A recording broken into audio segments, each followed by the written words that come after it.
On the biggest stage in the world, FanDuel's changing the game because sometimes your player gets subbed off and your bet goes with them. Not anymore. With FanDuel's Super Sub, if your player's subbed out, your bet stays in. That's right. If your player leaves the match, your bet continues on with the substitute. So you're still in it until the final whistle. Visit FanDuel.com. Get started now. Let there be goals this summer on FanDuel. 21 plus select states for Kansas in affiliation with Kansas Star Casino. 18 plus DCKYWY. Gambling problem? Call 1-800-GAMBLER. 1-800-MY-RESET. 888-789-7777. Visit ccpg.org/chat. Connecticut. Visit mdgamblinghelp.org. Maryland. Visit gamblinghelplinema.org. Call 800-327-5050. Massachusetts. Call 877-8-HOPE-NY. Text HOPE-NY in New York. Call 877-770-7867. Louisiana. Visit FanDuel.com. Get started now. Let there be goals this summer on FanDuel. Listen, all you New Yorkers. Taxi. Okay, man, we're looking around. This is the 77 WABC minicast. Now, let's go to General Arnold Punaro. Absolutely. And he, of course, is retired U.S. Marine Corps Major General, John, director also of Marine Corps Reserve, CEO of Punaro Group. General, what do you think is going to happen here with Iran? That's the big story. President Trump saying he is going to pound them tonight. Well, Rita, John, privileged to be with you. And let's face it, the ceasefire is a ceasefire in name only because Iran has violated it and clearly crossed a red line, committed a mortal sin when they went after and tried to kill our troops in the Apache helicopter. So the commander-in-chief appropriately had a proportional response executed flawlessly by our U.S. military. He's indicated that's going to continue. The Secretary of War, Pete Hegseth, made an announcement after a White House meeting here within recent minutes that it's going to continue. I think that's very appropriate. We've got to keep, both the military and the economic pressure on Iran. They've not been negotiating in good faith, and I think the commander-in-chief is very correct in the actions that he's taking. General Punaro, how come we haven't leveled anything tied to the IRGC to the ground already? I mean, to me, that would be the first place. They're clearly a huge impediment to peace. I totally agree, and that's been one of my comments that, they should be one of the primary military targets.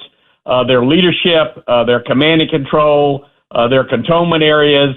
I mean, they've kind of dispersed like roaches, into the civilian population, making it tougher to get at them one by one. But they've still got a lot of facilities that should be on the target list. I mean, as a military guy that is very familiar with our contingency plans for Iran, we call it a target-rich environment. They ought to be a principal target. They are the hardliners. They're the ones causing all the problems, although the Ayatollahs, no cupcakes or anything to write home about. But you're right. Those ought to be primary, and they're legitimate combatants. These are military targets.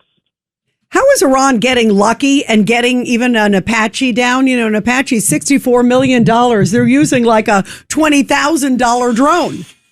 Well, look, Rita and John, you both know there's something that we in the military call Murphy's Laws. Bad things are going to happen. We have a tremendous number of capabilities out there. They were doing a normal patrol, and they got lucky. I mean, that's just the bottom line. By the way, we just got some breaking news. Okay. U.S. strikes against Iran has begun. Okay. Second night of strikes. As predicted, as announced and as predicted. And my hope is there will be of the sufficient nature against these very appropriate military targets to keep that pressure on Iran, because they are backsliding when it comes to negotiations and, frankly, have continued to violate the ceasefire. It's a ceasefire in name only. I mean, I was in a couple of military shooting wars where people were told we're in a ceasefire, but the enemy never gets the word. And I never found that people claim we are in a ceasefire. The other side, the bad guys, were always violating it. So I have no confidence Iran is ever going to honor the ceasefire. President Trump seems fed up. And the fact that now they have just started, again, everybody, if you're just listening here on Katz and Cosby, just started the second night of U.S. strikes against Iran. Obviously, they downed that Apache helicopter. Luckily, the pilots, all okay. They were rescued. But President Trump said they will pay a dear price. It seems like President Trump is so fed up. I was watching him today in the Oval Office, General, and his language seems to have changed even in the last day or two. My sort of interpretation, he just said, listen, there were a lot of, he even used this phrase, there were a lot of suckers before that were in the Oval Office. He referred to kind of Obama and Biden giving Iran a pass. And he says, it's a whole new day. It's a different world. And, and maybe we can pound them a little bit and bring them to the table. Or if not, we're just going to keep pounding. He seems like he's resolute now.